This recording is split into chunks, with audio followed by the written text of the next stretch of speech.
Testing 1, 2, 3. This is the diary of a madman.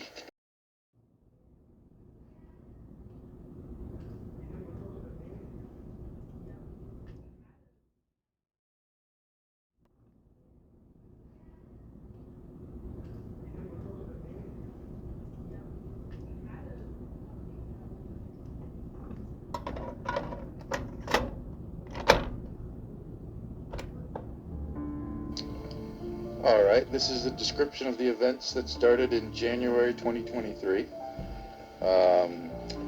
I had gone to one of the doctors for a blood work test. Basically said your PSA numbers are high, and I had no idea what that meant. But he basically said he thought I might have cancer. And we just asked, what's the next steps? And the idea was to tell our boys, but only after we knew the results of the biopsy. So the day before I'm scheduled to have the biopsy, our water heater breaks and floods the basement. And I realize in a panic that I can't lift anything after the surgery. So it was an all-day, all-hands-on deck. We did all this work. We went 110 miles an hour. We had plumbers there all in one day.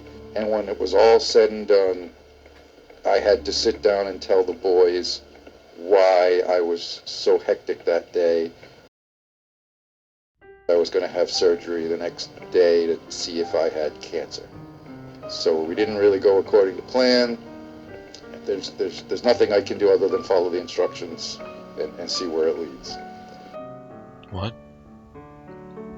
You're joking, right?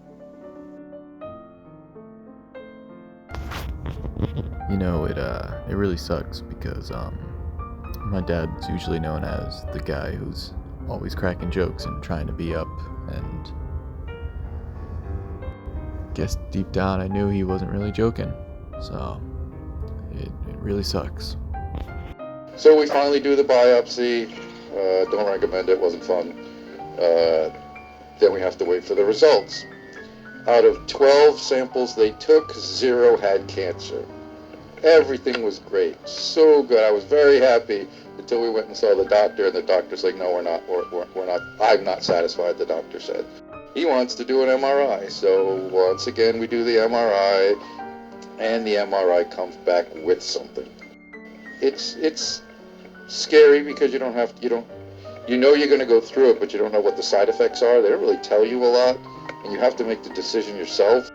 It's up to you.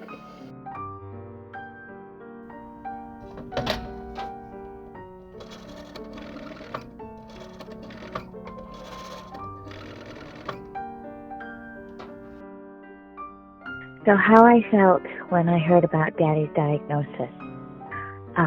Well, being in the medical field, you know so much. So I was totally devastated, debilitatingly devastated. I know what cancer can do.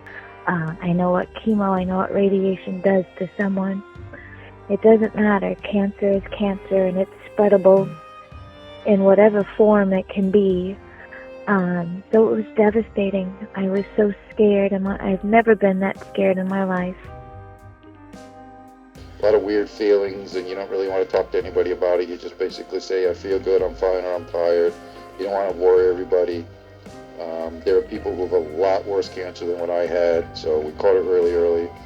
And you just go through the process, and then you wait. You have to wait 6 months before you get your first test to find out if your PSA numbers go down, and that was one of the happiest meetings because it did. And that's pretty much it. Cancer can go screw itself.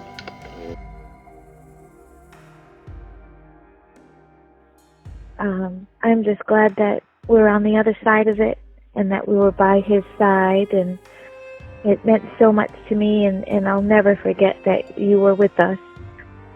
So when I couldn't be there and you were, it just meant a lot. That he was never alone. I'll never know how to thank you for that. But I'm glad that we're done with it. And I just hope that nothing comes out of this that it's all over and done with and we never have to see it again.